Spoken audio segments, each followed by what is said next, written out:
All right, everybody, welcome to another episode of What's What BR. We have another special guest with us, Rosalind Thompson from Basis. Rosalind, how are you?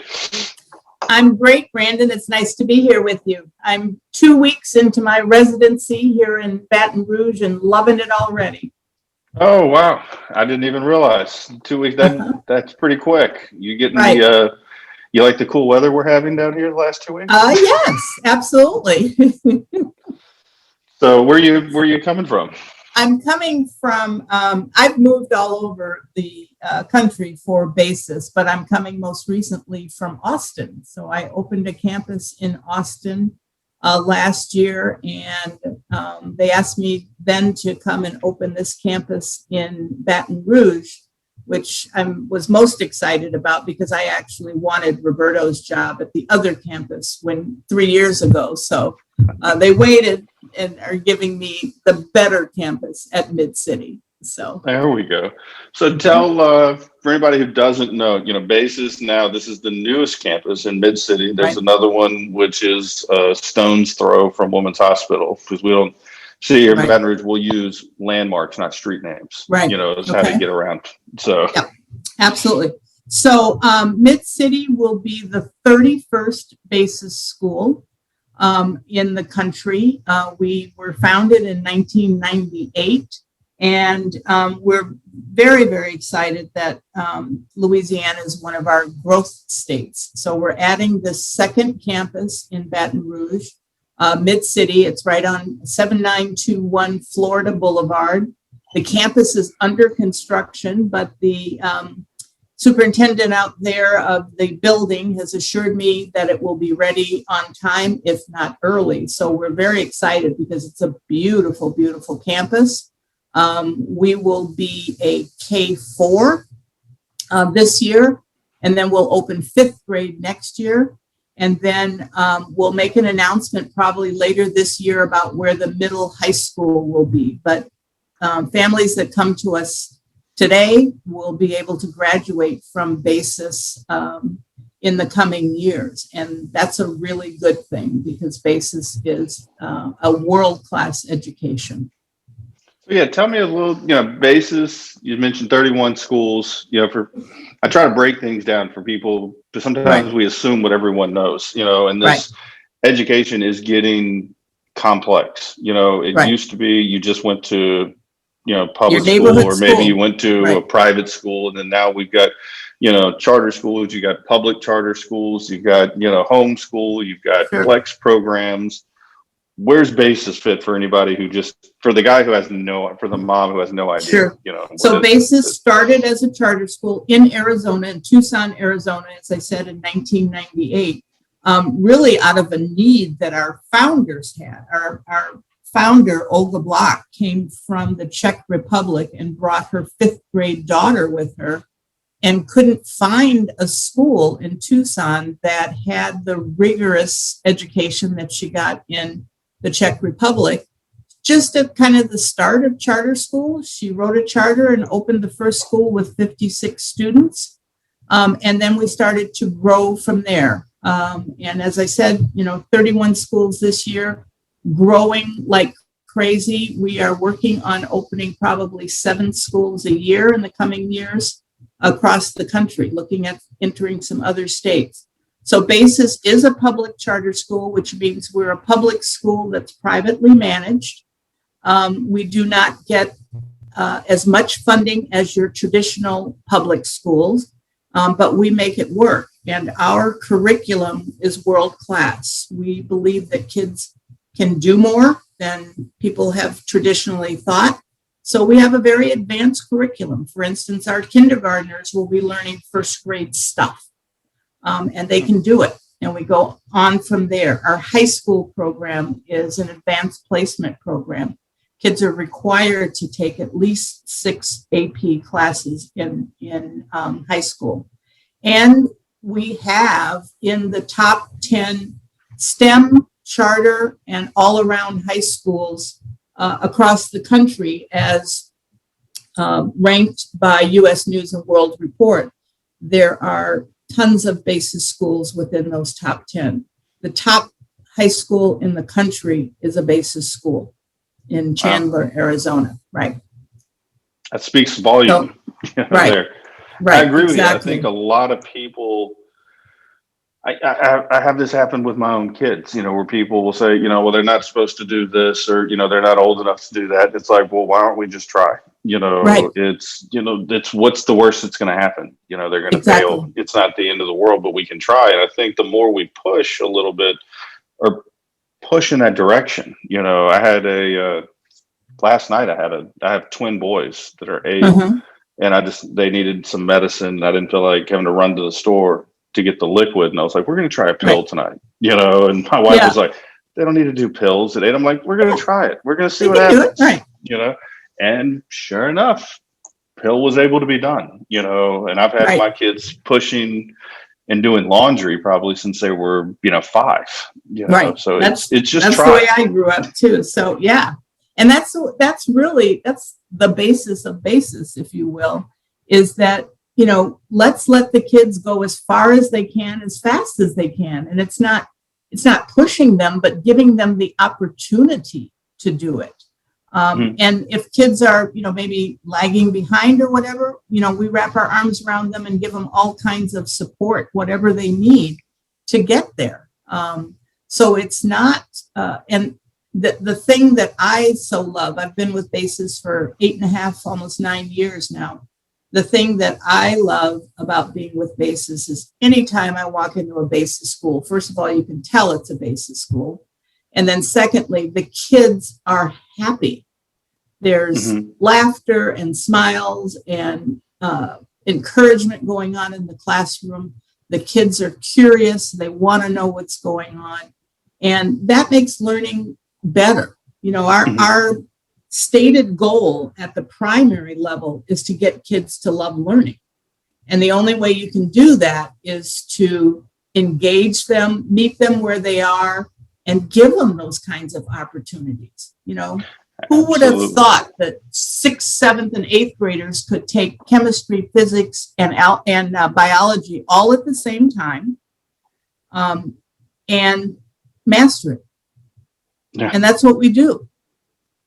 So a 6th grader takes a class in chemistry, one in biology, and one in physics. They take each 3 times a week, and they do a comprehensive exam at the end of the year, and they do fabulous on it. I can imagine kids, they soak it in like a sponge. Exactly. Unfortunately, I think it's good. I talk with educators, people like yourself, and all across, from the private schools to the public schools. And I think we all have the same, and I've never ran into anybody. And what I like about, our community here is there's never been any friction. It's like, hey, if you're working, charter, or hey, this is the public, or this is private, or, everybody just has this, goal, for the kids. It's like, let's get things, going. And I found, and I share this, I think I've shared it a couple of times on the show. There's a study where I found it interesting. They talked about how, and this was what they called a longitudinal study where they did it over a long period of time, where they took kids that were like in kindergarten, and every year they went back and asked them the same question. But they said, what can you do with a paperclip? Right. And the kindergartners would come up with like hundreds of things, and they would ask questions like, what if the paperclip's 100 feet tall and made out of foam? You got to, the seniors, after we've educated them, and they were like, I could hold some paper together. It's like we lose some of that, it's like, how did we go run them through that the imagination, system? That like we just sucked it, out of them. And then the same, group was talking about how it's like, we put sometimes kids in education, we put them there, and it's like, don't talk to anybody. But then as soon as they get out of school, we put them in a workforce, and we're like, hey, collaborate with your team. Yeah, absolutely. Right. And they have no idea. And that's, that's kind of an underpinning of BASIS also, because collaboration, creative problem solving, critical thinking are at the heart of every one of our classes that our kids take. Who would think that kindergartners could do engineering? And our kindergartners do engineering twice a week. They learn, the engineering method, of try and try again. And then they might learn, for instance, a airplanes. They might learn a little bit, at their level on lift and thrust. And then they, in a team, might make paper airplanes and then predict how far their paper airplane is going to fly. If it doesn't fly as far as they thought, then they go back as a team, get back into their huddle and redesign it. You're Kindergartnens speaking can my do language. stuff like that. I'm a pilot as well. Okay. So Yeah. it's lift, weight, thrust, and drag. Right. Puts it all together, and how the forces work together. Exactly. And I think you can learn, the kids can learn this stuff when, I hate to say trick them, but if you can make it fun. We recently released a publication starting in April of this year called Kid Scoop News. And it's for 1st through 5th graders. And it's all about literacy, because I got an alarming statistic one day that someone told me that most states will take the 3rd grade reading level and then they run it through an algorithm and it tells them how many beds they need in prison. And that's, kind of how they factor it. It was like, that's amazing. And at the same token, the same place I learned that, someone expressed, the same person told me, up until 3rd grade, you're learning how to read. Right. From 3rd grade on, you're reading to learn. And if we're behind the curve on there, it's horrible. So, but we do that differently also, because we believe that comprehension is the key.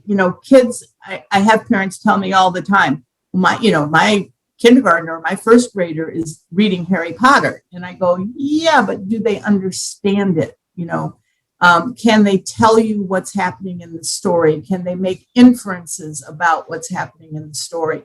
And that's where we really work on comprehension. Fluency for most kids comes pretty easy. It's the comprehension and being able to translate that in other subjects that is a little bit harder, and where we spend a lot of our time. We understand that, in order to do word problems in math, you have to have comprehension. So there's integration and crossover between our language arts classes and our math classes to make sure that comprehension is moving over into the math class or into the music class. Math is music, those kinds of things. So we do a really integrated curriculum. I remember as a kid, some of that comprehension came in. I remember we were reading these, I think it was like choose your own adventure books, where you'd read so far and then based on the path of which you wanted to go, you skipped to certain pages and you kind of moved around. So you'd have to really comprehend and understand what you read in order to make that make sense. Right. So tell me, so the campus is under construction right now. So for anybody who doesn't know, I remember I learned this 15 years ago. A lot of people think the schools, everybody gets their break during the summer, but it's really, this is the busiest time of the year for you guys. Right. So it truly is. I'm trying to imagine, you've got to get, a building built. Do you have, you got faculty, you're looking for people still there, or? So, I've been working on Baton Rouge, actually from Austin, and working on 2 campuses in Austin at the same time. But I've been working on Baton Rouge since early this year. And so I've made a couple of trips out here. I have hired all of the faculty from Baton Rouge.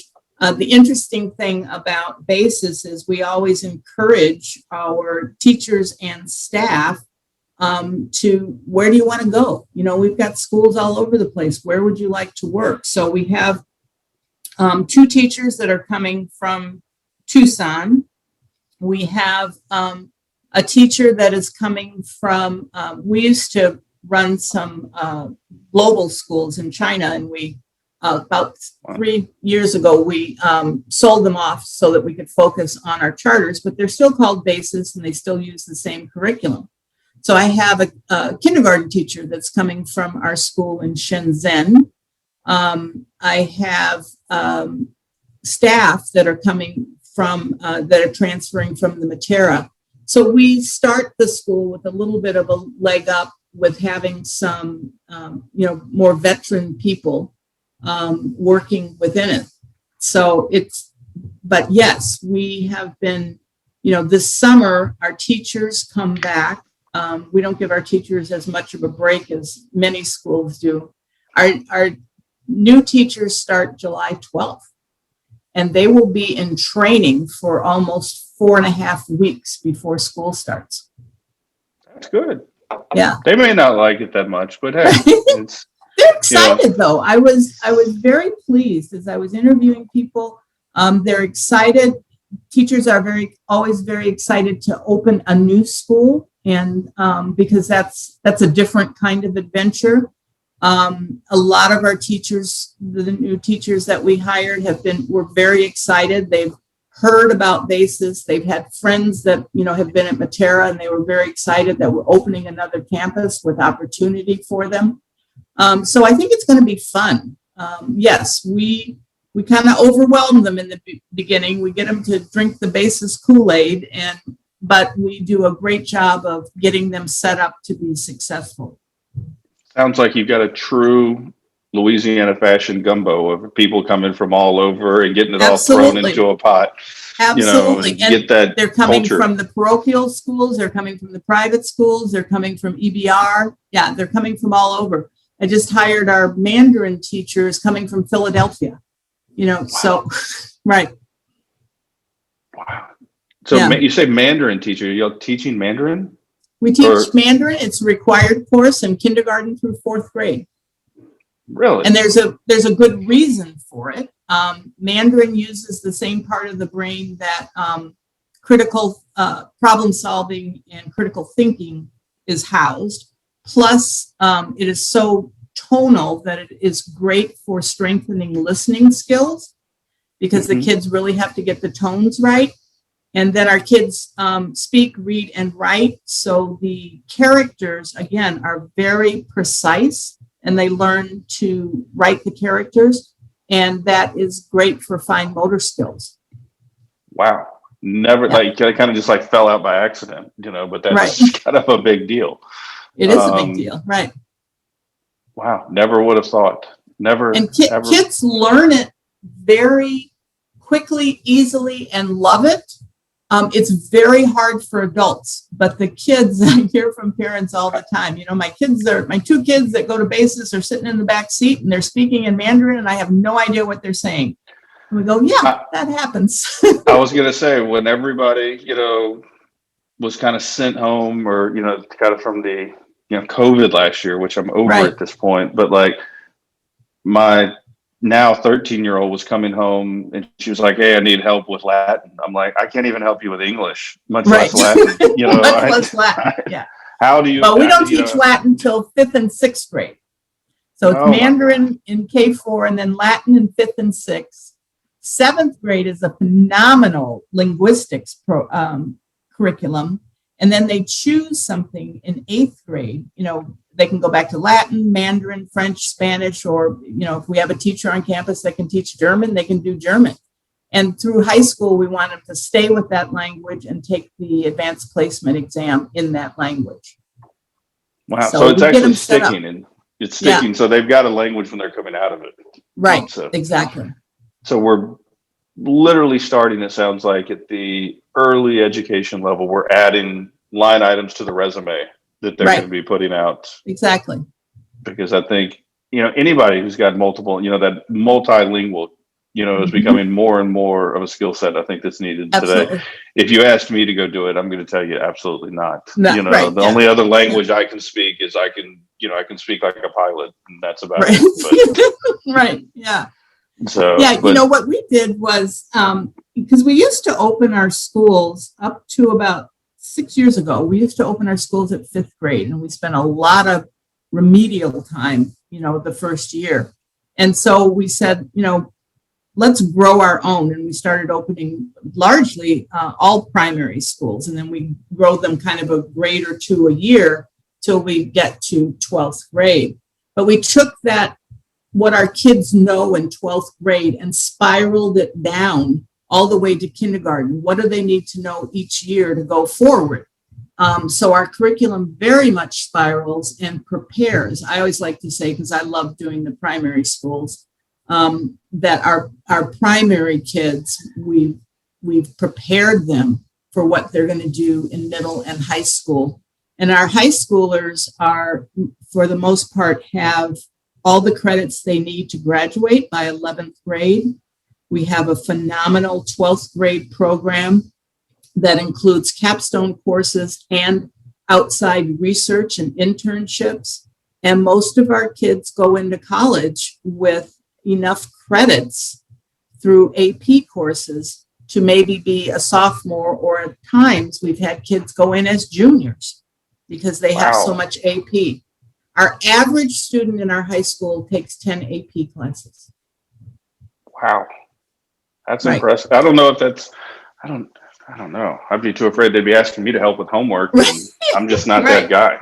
So yeah, it's kind of fun. I mean, that's what we say, it's a basis kid.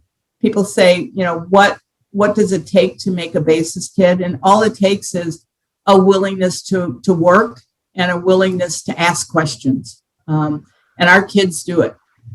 So tell me, I don't mean to put you on the spot if you don't know the answer, but where does the name basis come from? I don't know the name. I don't know the reason. And I'm considered an old timer in the organization.